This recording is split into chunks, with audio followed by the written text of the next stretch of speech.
Perkenalkan, nama saya Polikarpus Semenatar, saya dari kelas 10J.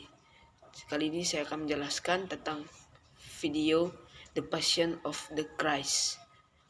The Passion of Christ adalah film yang menggambarkan penderitaan Yesus Kristus. Film ini bermakna sebagai pernyataan pribadi sutradara Mel Gibson tentang kasih, pengharapan iman, dan pengampunan.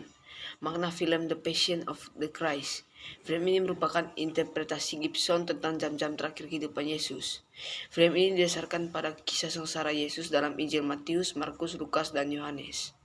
Film ini juga merujuk pada Tanakh dengan epigraf dari kitab Yesaya.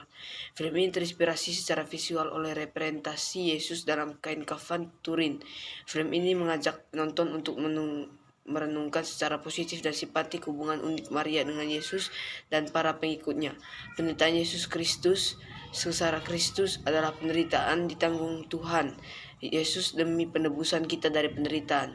Kristus mati untuk dosa-dosa kita, untuk membebaskan kita dari dosa-dosa itu dan menebus kita dari perbudakan yang disebabkan oleh dosa dalam kehidupan manusia. Peristiwa sengsara diperingati dalam agama Kristen setiap tahun selama suci. Itu saja dari saya, terima kasih.